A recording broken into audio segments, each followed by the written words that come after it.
কেটে যাচ্ছে শঙ্কা, উড়ে যাচ্ছে দুশ্চিন্তা। নিউজিল্যান্ডের বিপক্ষে সিরিজের আগে এবার দারুণ সুখবর পেতে চলেছে বাংলাদেশ ক্রিকেট দল।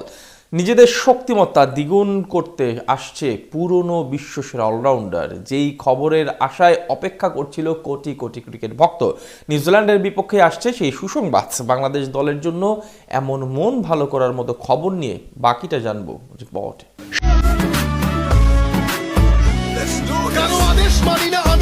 সকল আধার কাটিয়ে ধীরে ধীরে আবারও সুসময়ে ফিরতে শুরু করেছে বাংলাদেশ দল। পাকিস্তানের বিপক্ষে দীর্ঘ প্রায় 11 বছর পর ওয়ানডে সিরিজ জিতেছে, তাও আবার দাপট দেখিয়ে। এর পাশাপাশি সরাসরি বিশ্বকাপ খেলা নিয়ে যে শঙ্কা ছিল সকলের মাঝে, তাও এক প্রকার কেটে গেছে। তার সাথে আগামী নিউজিল্যান্ডের বিপক্ষে ঘরের মাঠে লড়াইয়ে নামার পূর্বে এবার পেল দারুণ এক মন ভালো করার মতো সুখবর, যার অপেক্ষায় ছিল কোটি কোটি ক্রিকেট প্রেমী। আগামী এপ্রিলে ঘরের মাঠে কিউইদের বিপক্ষে মাঠে নামবে বাংলাদেশ দল। 2027 বিশ্বকাপের আগে যেটি গুরুত্বপূর্ণ সিরিজ হতে চলেছে মিরাজ শান্তদের জন্য, তার পূর্বে পেল সেই অসাধারণ সুসংবাদ।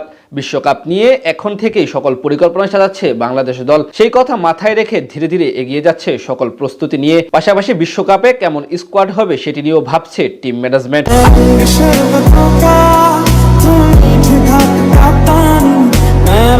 তাই কিছুদিন আগে সাবেক অধিনায়ক ও বিশ্বসেরা অলরাউন্ডার সাকিব আল হাসানকে ফেরানোর তোড়জোড় শুরু করেছিল বাংলাদেশ ক্রিকেট বোর্ড। তার ফল প্রেক্ষিতে এবার এলো দারুণ এক সুখবর। সাকিব কবে জাতীয় দলে ফিরবেন সেটাই জানালো বিসিবি।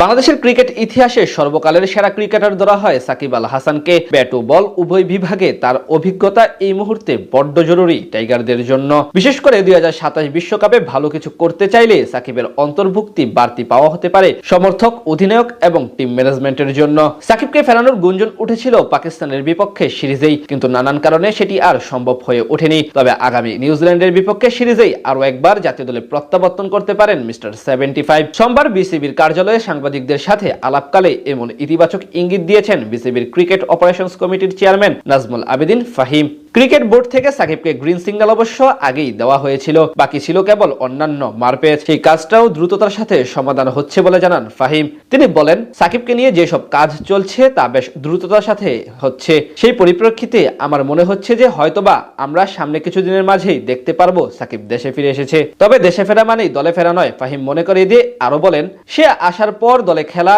ও কোন ফরম্যাটে খেলবে সেই বিষয়ে আসবে। সেখানে নির্বাচকদের ব্যাপার, টিম ম্যানেজমেন্টের ব্যাপার থাকবে।